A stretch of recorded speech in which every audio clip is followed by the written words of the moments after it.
Bro HIT third case అయితే seriously నేను చెప్తాను. అంటే నేను స్పెండ్ చేసిన 2.5 hour టైం కి నేను పెట్టిన 295 రూపీస్ కి వర్త్ అయితే నాకు అనిపించింది అనమాట. సీరియస్లీ బాగుంది, అన్డౌటెడ్లీ మూవీ బాగుంది అనమాట.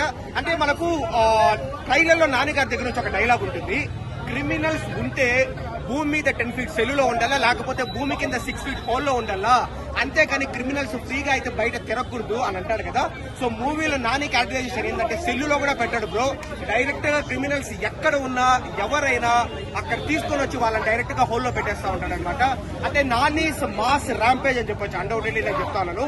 నానీస్ కెరీర్ బెస్ట్ పర్ఫార్మెన్స్ అని కూడా చెప్పొచ్చు, ఎలక్ట్రిఫైయింగ్ పర్ఫార్మెన్స్ అనమాట. అంటే ఇంటెన్స్ యాక్షన్ ఉంటుంది నాని దంతా. అండ్ హీరోయిన్స్ కూడా బ్రో, ఆ అమ్మాయి కూడా శ్రీనిధి శెట్టి, సో మంచి రోల్ ఇచ్చినాడు అనమాట. పక్కన ఇంకొక అమ్మాయి ఉంటుంది. అండ్ నాని తర్వాత మనం మాట్లాడుకోవాల్సినది ఎవరంటే శైలేష్ కొలను. ఆయన డైరెక్షన్ అయితే నిజంగా చెప్తాను, ఆయన కెరీర్ లోనే one of the best directions అని నేను చెప్తాను. అఫ్ కోర్స్ హిట్ 1 కూడా మంచి డైరెక్షన్, అండ్ ఇది కూడా బాగుంది. అంటే లైక్ ఇంటెలెక్చువల్లీ షార్ప్ అనమాట. లాస్ట్ మూవీ సైంధవ్తో కొంచెం దెబ్బతిన్నాడు కదా, సో ఈ మూవీలో అయితే ఇంకా ప్రాపర్ గా బాగా కవర్ చేసుకున్నాడు. చాలా కొత్తగా చూపించినాడు చాలా సీన్స్ అంతా. ఫస్ట్ హాఫ్ మనకి ఎక్సలెంట్ గా ఉంటుంది, సెకండ్ హాఫ్ బాగానే ఉంటుంది, స్లైట్ ల్యాగ్ ఉన్నా కానీ లాస్ట్ హాఫ్ అన్ అవర్ ఏంటంటే సో మనకు వచ్చేసి ఆ ఎక్స్ట్రీమ్ వైలెన్స్ ఎవరికైతే నచ్చుతుందో వాళ్ళకైతే ఇంకా బాగా నచ్చుతుంది అనమాట. డెఫినెట్లీ నాట్ అలౌడ్ బ్రో, ఎందుకంటే మనకు మార్కో లెవెల్ వైలెన్స్ అని నేను చెప్పలేను, కానీ దాంట్లో ఒక 30-40% రీచ్ అవుతుంది. సో వైలెన్స్ అయితే చాలా ఎక్కువగా ఉంటుంది. సో నాని కోసము, శైలేష్ కొలను డైరెక్షన్ కోసము హ్యాపీగా వచ్చి చూడొచ్చు. అండ్ ముఖ్యంగా బ్రో ఇది చూస్తా ఉంటే నానిలో మాస్ యాంగిల్ మనం ఇన్ని సంవత్సరాలు ఎందుకు మిస్ చేసుకున్నాము.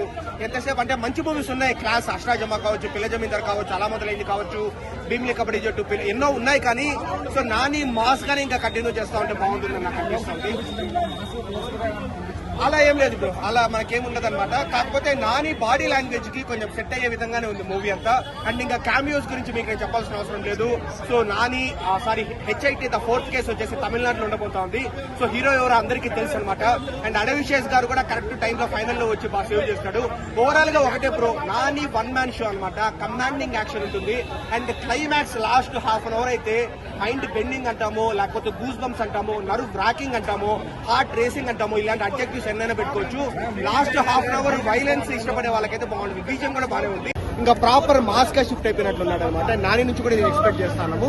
నాని అంతే బ్రో, 1 man షో అనమాట మూవీ అంతా. తర్వాత ఏంటంటే శైలేష్ కొలను డైరెక్షన్.